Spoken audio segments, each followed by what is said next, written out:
Oh, well, hello, my wonderful, beautiful roasties of the Maverick Nation.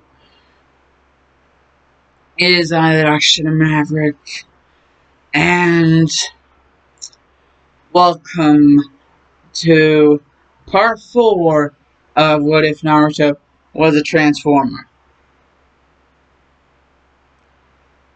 Yes, unlike the Sephiroth What If, I'm pretty sure there's more that can be done with this. Much more. So,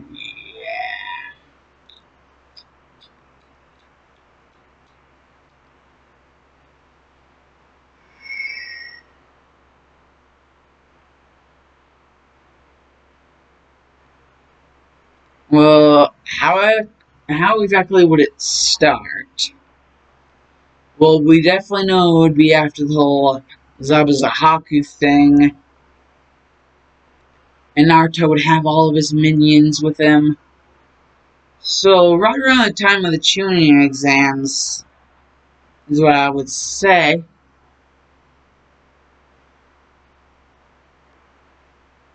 So, yeah.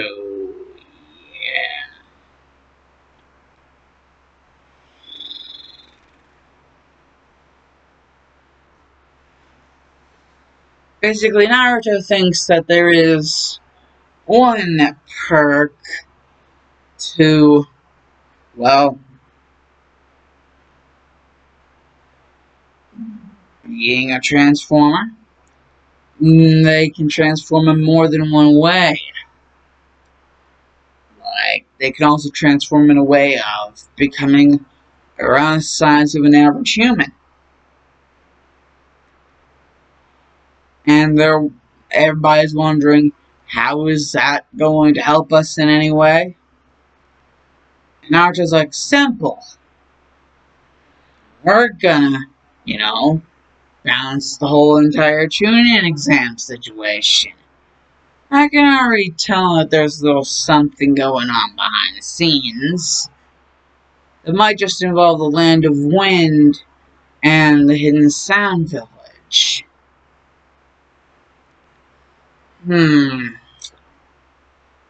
How about we spice it up just a little bit more? Konohamaru,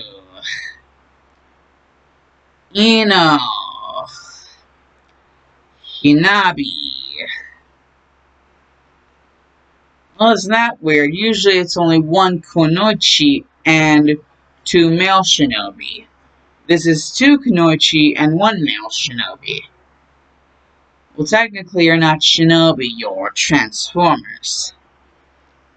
But you will stay in your more humanoid, smaller state and try to refrain from,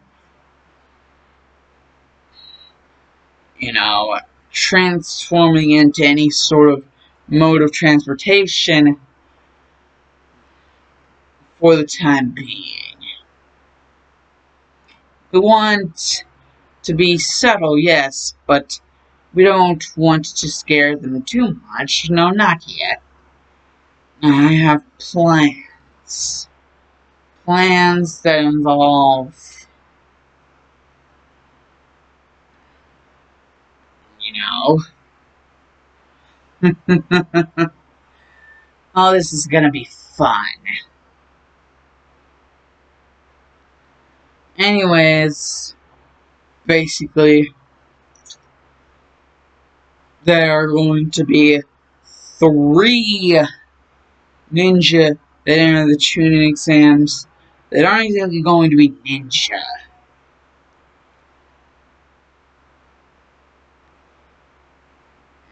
They're more or less Transformers in the human-sized form.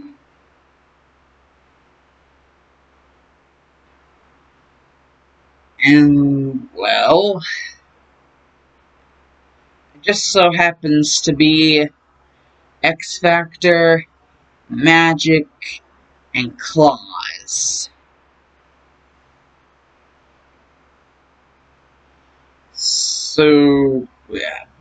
X Factor being Konohamaru, Magic being Ino, and Claws being Hinabi. A funny thing about this whole Chunin exam is, well, the first test. Well, their proctor, Ibiki Morino,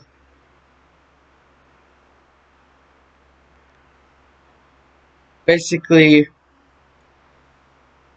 everybody had to find their own way to cheat without being caught, was the entire point of the test.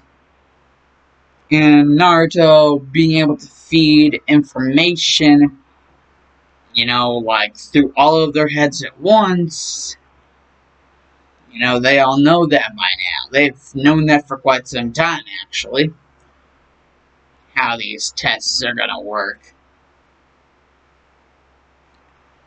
And so,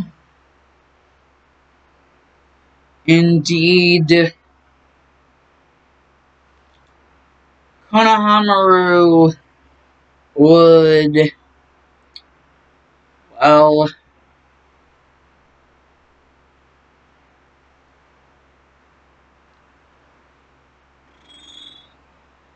he wouldn't really know what to do, except for try to not be caught looking at someone's paper from across the room.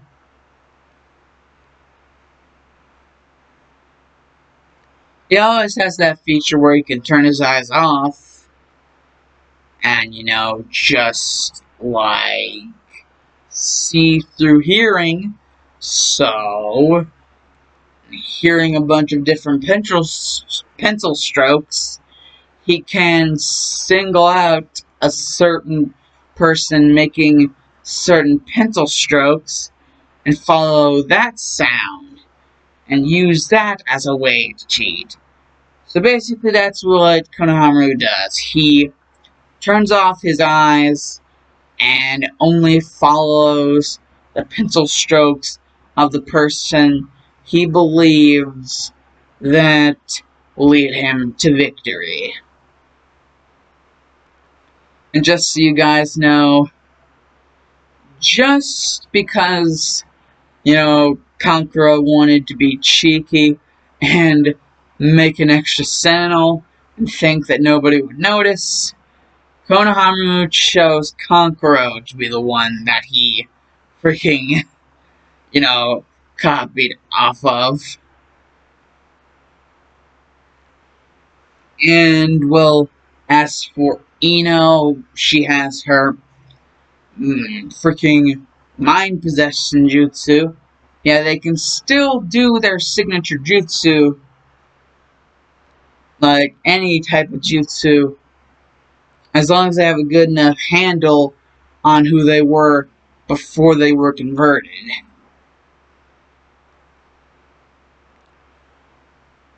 And so Hinabi has her Byakugan to help her cheat. So, yeah. Mind transfer jutsu for Ino, also known as Magic, and Byakugan for Claws, also known as, like freaking Hinabi is Claws. And just to let you guys know, basically Konohamaru turning off the eyes function so that you can follow it by pencil strokes and single a certain person out, and that certain person being Kankuro, because Konohamaru's like, yeah.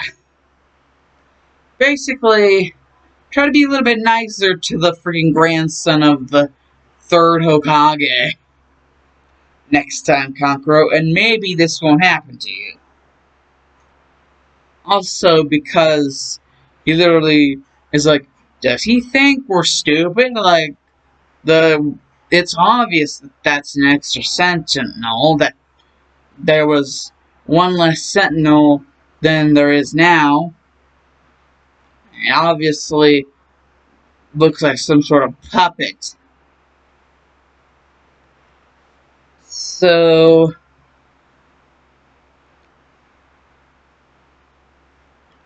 yes, that's basically how they're going to win the first exam. Well, first part.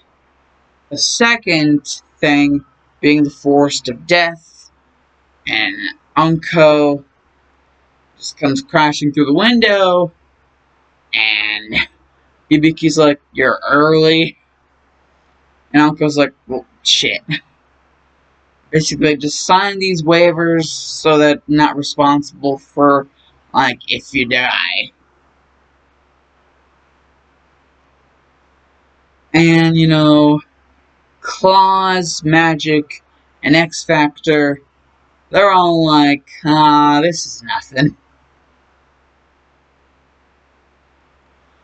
But, it can indeed be sensed in the air that Hinata and Sakura are definite targets for, like, abuse and, like, possible, like, if they have the scroll they want, that too. But, if they manage to find them and their team, like, they can just beat the shit out of them. Maybe even kill them. I mean, that's not exactly against the rules, so I guess, like, anything goes. And if it isn't obvious enough already, Magic, also known as Ino, wants Sakura, and Claws, also known as Hinabi, wants Hinata, and to a certain extent Neji. She's kind of both, like, but less Neji, more Hinata.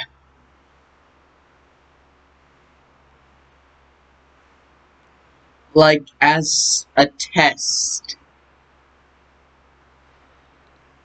And anybody that Konohamaru would want to go after, well, he is thinking about the whole thing about the Kankuro guy, but, he's not 100% sure yet. And, Naruto was pretty adamant about not going after anyone or anyone's team unless you were 100% sure you could, do it. Like, you could get a hold of the situation and get the job done.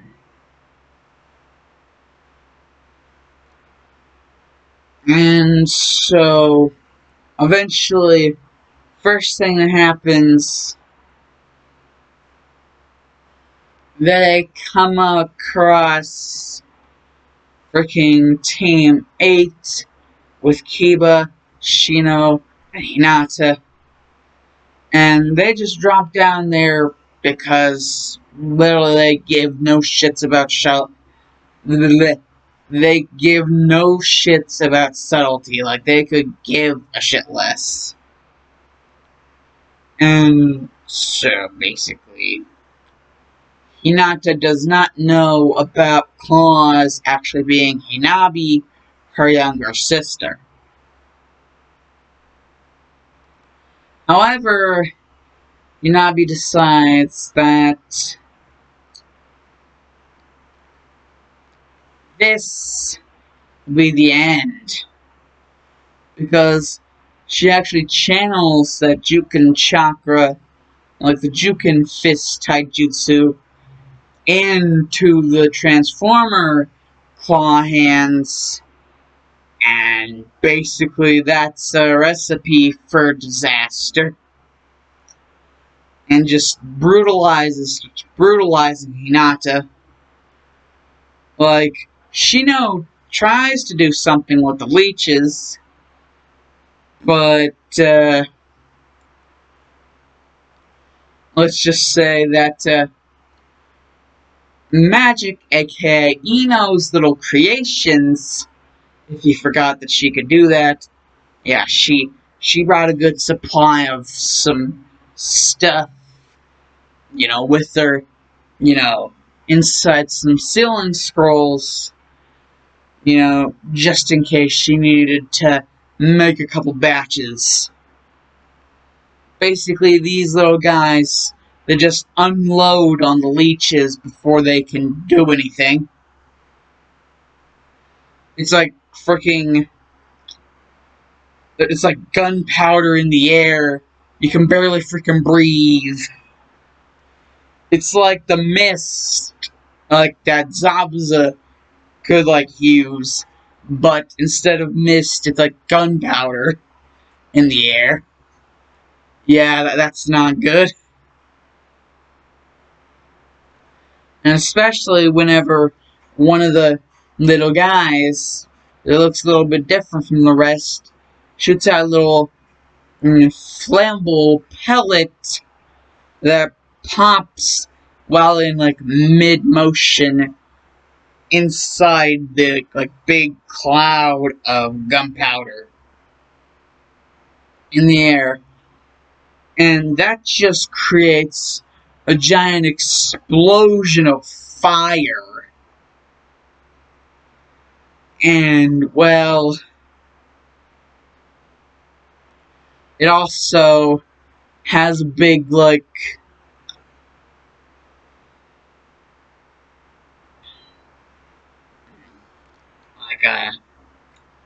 guess you could say,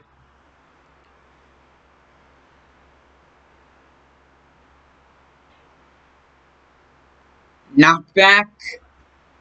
Basically just shoots her out and she's tumbling, crashing and burning down onto the ground like Hinata. She's all bloodied and bruised and beat up and scratched, clawed up. And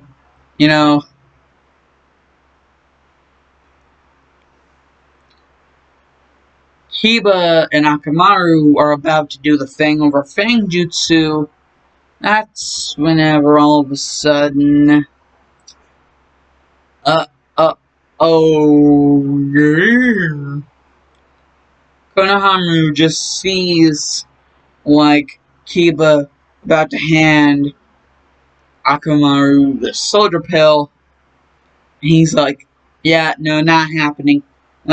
Pops a gun thing from his wrist and just shoots out pew pew pew pew pew like a pew pew gun, rapid fire, and it just destroys the pill while it's in Kiba's hand, and so Kiba's hand kind of gets injured, and his entire arm kind of also gets injured, so it's ripped up bad by these bullets passing straight through. So yeah, no fang over fang for you, man beast technique, my ass. And so, yeah, that would be that. The next thing they would be doing is they'd be over where Gara, Kankuro, and Tamari were.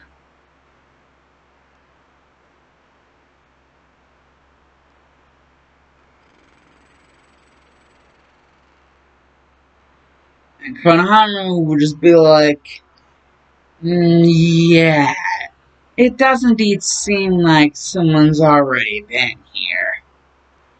And Gara's like, yes, but I can kill you too. Basically, it's after that scene where Gara was like, sand coffin, sand burial, and just murdered those guys. And will basically, Konohamaru as X Factor will be like, yeah, no. I'm not here to deal with you, and I'm not here to deal with you, big fan lady, whatever her name is. I'm here to deal with this mofo.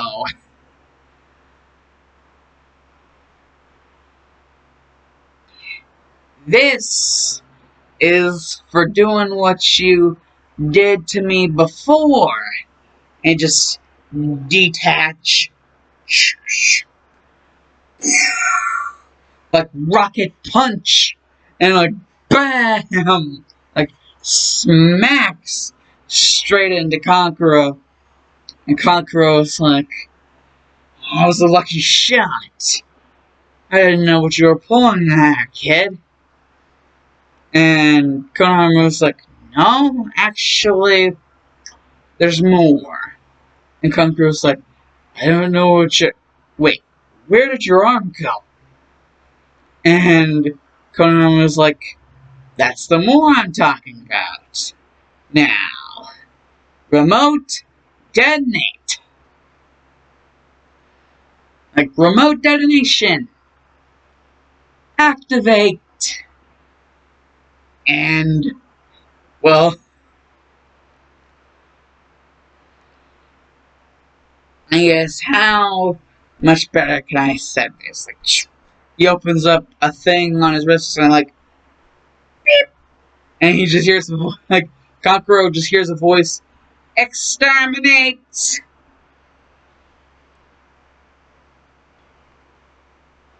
Remote blast. And Kankuro's like, what the hell is a... And then like, boom! Like, straight from the ground. An exploding fist. Basically was able to teleport his own limbs. And, like, teleport it underground. And, like, explode out like a plus ultra straight into Kankuro's jawline. And, you know, Konohamaru would just be like, shh, shh. Don't worry, I got it. I'm good. And, you know, Tamari would be shocked. Gaara wouldn't know what to feel. And then, you know, the three Transformers would then juice over to where Sakura is. Basically, that's how things happen. And basically, while they're doing all these things, they would indeed get the scrolls that they need. Right before they actually got to where Sakura and her team are. Like, during the whole, you know, thing with getting even, I guess you could say, with who they wanted to get even with. And, well, this will kind of be at the moment where Orochimaru was just masterclassing all of them. And, well, like, Konohamaru would see everything and be like, well, Magic, you are the one who... And, well, Ino/Magic would be like, hey, Sakura, watch what I'm about to do. See if your team could come up with anything close to this. Basically, like,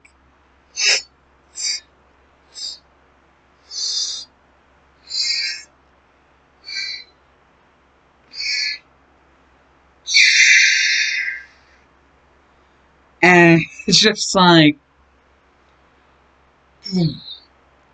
now?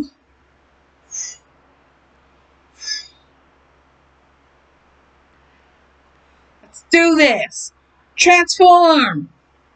And, like, the three of them, they just turn into energy, and they're three all sparks that would temporarily, you know, join together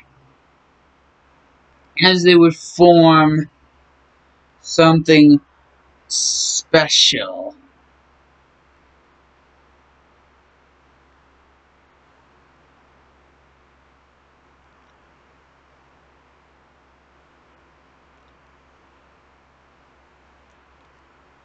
Now, you're not dealing with anyone anymore. This is the end for you. Ultra Warrior Magic. Yes, it's not just magic anymore. By fusing with Hinabi and Konohamaru, she has become Ultra Warrior Magic. No, I got an even better one. Ultra Magic Warrior. It's like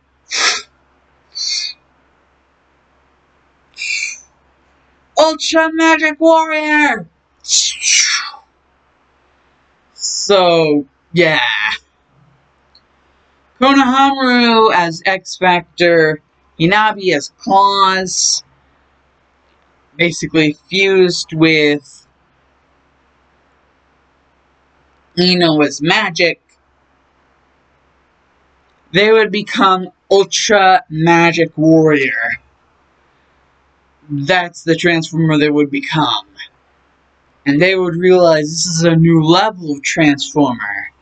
Something that has never truly been replicated before. A fusion of unbelievable power.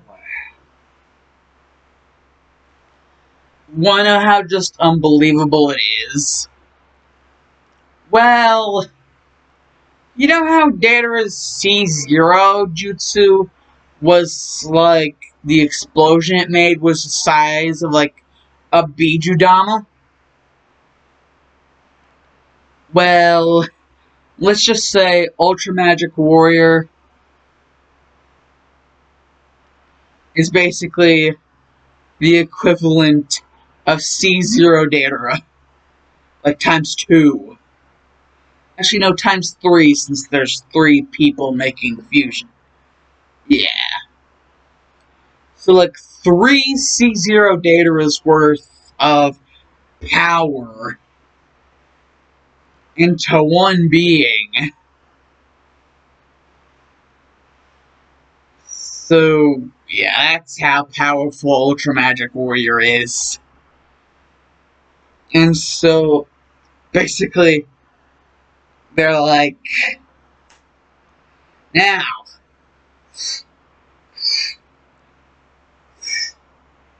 Ultra Magic Warrior, obliterate attack! And the Ultra Magic Warrior would just like Exodia, obliterate! Basically, Ultra Magic Warrior would just pull a freaking Exodia on Orochimaru and just get rid of him completely. He wouldn't even be able to pull that, like, disturbing shit on Anko. And he wouldn't even be able to do, like, the little curse mark shit with Sasuke. Not even any sort of reconnaissance with Kabuto. You just get obliterated.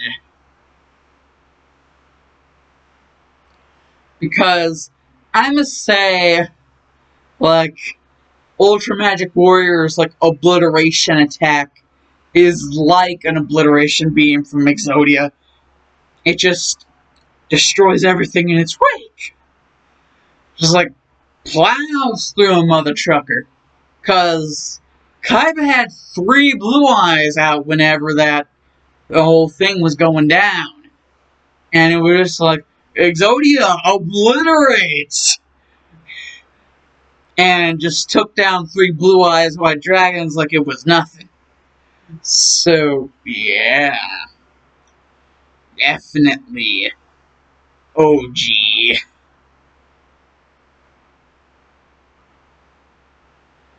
So, yeah.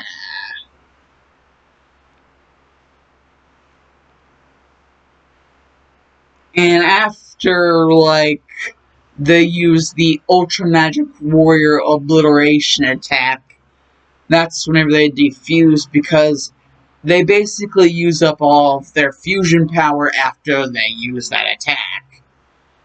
Because, like, the Obliteration attack of Ultra Magic Warrior is like an Oko move. Like, it's also an AoE type move. It's not only an Oko, but it's an AoE. Like, not only is it a one-hit KO, but it's an area of effect. Like, it, like, destroys everything. So, like, they're literally left with, like, barren landscape. Like, the entire terrain has just changed completely. Like, just freaking warped the freaking Forest of Death completely. Just with that one move.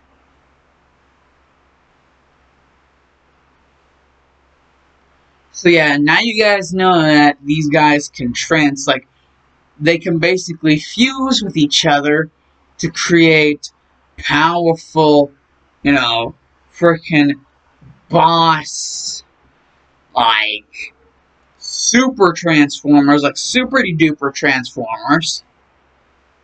Basically, kind of like a transformer god, if you consider how powerful that obliteration attack was.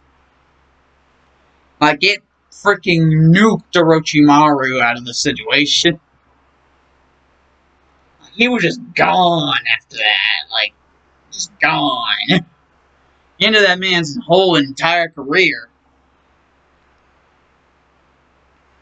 So, yeah.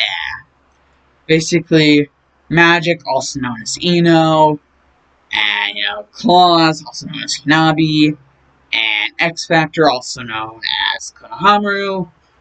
They all, know they're defused, and they're kind of really tired because, the obliteration, on top of not only being an Oko and an AoE attack, it, being both, it would reasonably defuse them with how much power they're, putting out with just one attack. And not only would they be defused, but they would be exhausted. So they kind of have to make the long trek, towards the tower. But they would make it. So, yeah. Basically, now, anyone and everyone who saw that whole fight go down, or who was a part of that fight, now, if they didn't know about it before, they know about it now. The freaking fusion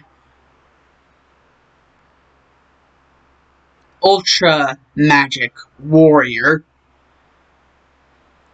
and the Obliteration attack.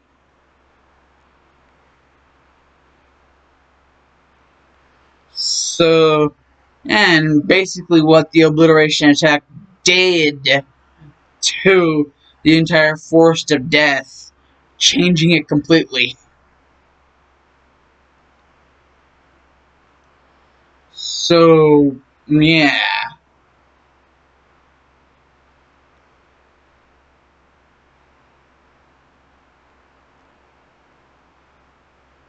Just warping the landscape.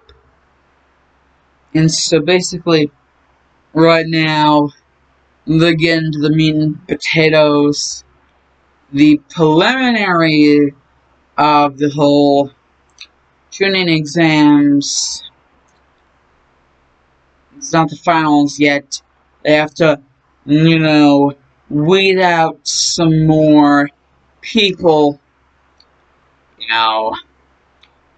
before it can truly begin, before things can truly begin. And that is indeed where I'm going to be leaving off, because, good God.